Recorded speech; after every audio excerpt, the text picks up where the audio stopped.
मैं सुबह सुबह घर से कोचिंग जा रहा था। सिगरियावा हॉल्ट पहुंचा ही था कि तेज रफ्तार ट्रक और ऑटो में टक्कर हो गई। मैं ऑटो के पीछे था। एक मोड़ पर पहले ऑटो ने ट्रक से बचने की कोशिश की। इसमें 4 महिलाएं उछलकर गिरीं। ऑटो के ड्राइवर की मौत हो चुकी थी। गाड़ी के अंदर 7 लाशें पड़ी थीं। टक्कर के बाद ऑटो 360 डिग्री घूमा। लाशों को लेकर ऑटो 100 मीटर तक घसीटते हुए आगे बढ़ा। ये कहना है पटना में 9 लोगों की मौत को सबसे पहले देखने वाले अमन का।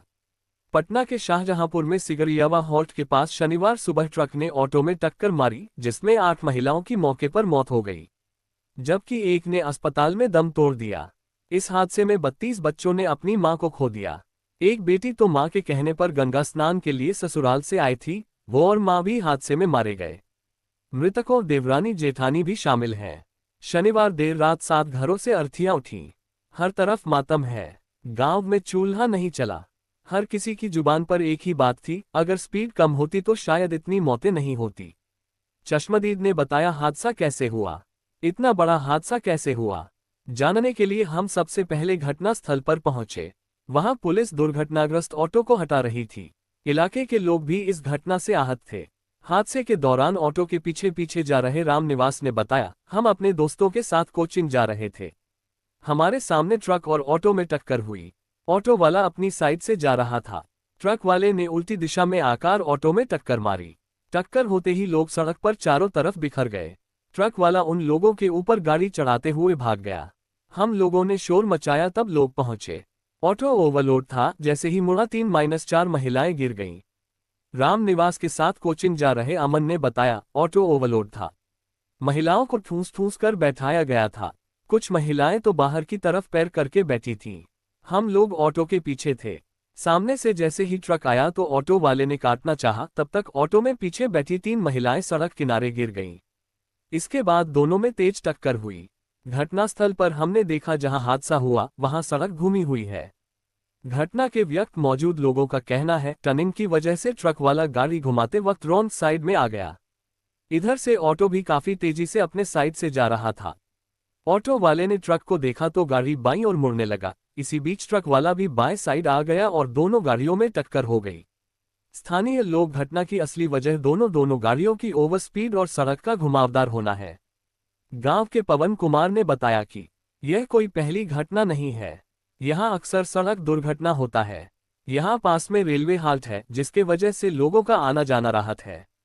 यहां सीधी सड़क नहीं है।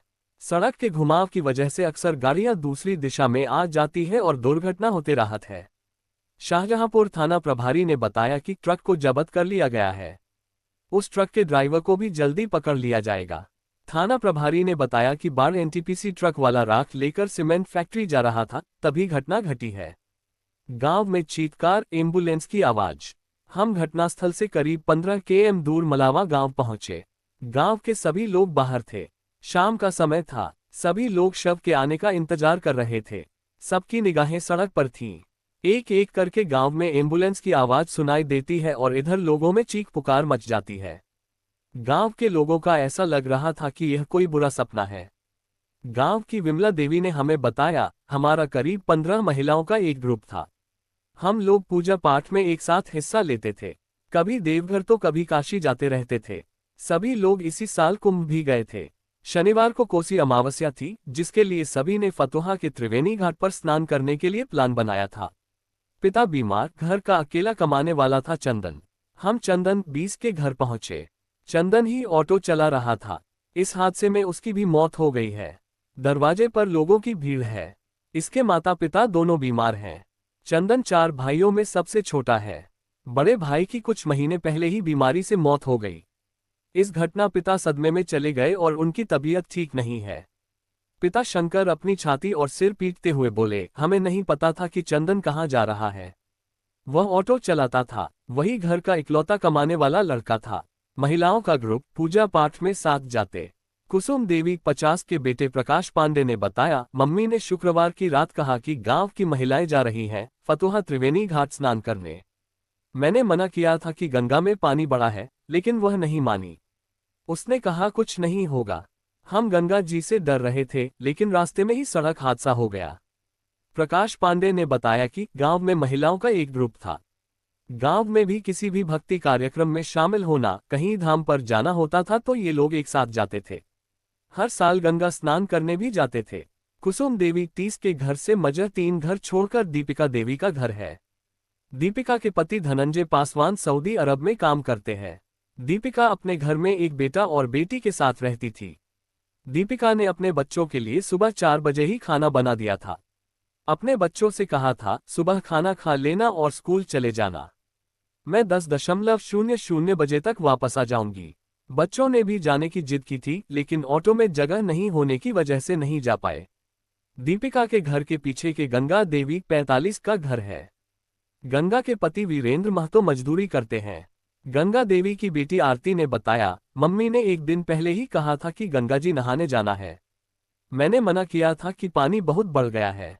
मम्मी बोली कि ठीक है हम नहीं जाएंगे, लेकिन वह नहीं मानी और सुबह बिना किसी से बताए घर से निकाल गई। गंगा देवी के घर के ठीक सामने रेणु देवी 30 का घर है। रेणु के पति विकास मजदूरी करते हैं। रेणु के 3 छोटे छोटे बच्चे हैं। रेणु के तीनों बच्चे शव से लिपट कर दहाड़ मारकर रो रहे थे। उसकी छोटी बेटी ने बताया, रात में मम्मी ने बताया कि सुबह को फतोहा जा रही हैं। हमने कहा कि हमें भी ले चलो तो बोली कि अगली बार तीनों को लेकर चलेंगे। सुबह में हम सभी सोए थे तभी निकल गईं, जब सोकर उठे तो पता चल मम्मी दुनिया छोड़कर चली गई। रेणु देवी के घर से कुछ दूरी पर ही बबीता देवी 30 संजू 55 का घर है। बबीता की 3 बेटी और 1 बेटा है। सबसे बड़ी बेटी की उम्र 7 साल और छोटे बच्चे की उम्र 2 साल है। बबीता के पति शंभूराम चेन्नई रहते हैं। बच्चे अपनी मां के शव से लिपट के दहाड़ मारकर रो रहे थे। आसपास के लोगों का कहना है कि घर में एक भी मर्द नहीं है। इनके शव को उठाने वाला भी कोई नहीं है। संजू देवी के बेटे अमिताभ कुमार ने कहा, पूरी तरीके से ट्रक वाले की गलती है। ट्रक वाले ने टक्कर मार दिया, अगर वहीं ब्रेक लगा दिया होता तो इतने लोग नहीं मरते। वह भागने की चक्कर में और लोगों को रौंदते हुए भागा है। मां बेटी दोनों ने हादसे में तोड़ा दम। इनके घर से करीब 50 मीटर दूर उदेशा देवी 55 का घर है। उदेशा के घर उनकी बेटी कंचन 30 आई थी। उदेशा के घर वालों ने बताया कि गांव की महिलाएं जब स्नान करने का प्लान कर रही थी तो उदेशा भी तैयार हो गई। इन्होंने घर में फतोहा जाने के बारे में बताया तो मायके आए इनकी बेटी कांचन भी जाने को तैयार हो गई। हर दिन क्राइम न्यूज को सुनने के लिए वीडियो को लाइक और चैनल को सब्सक्राइब करना ना भूले, साथ ही बेल आइकन को भी दबाएं। जय हिंद। आपका दिन मंगलमय हो। धन्यवाद।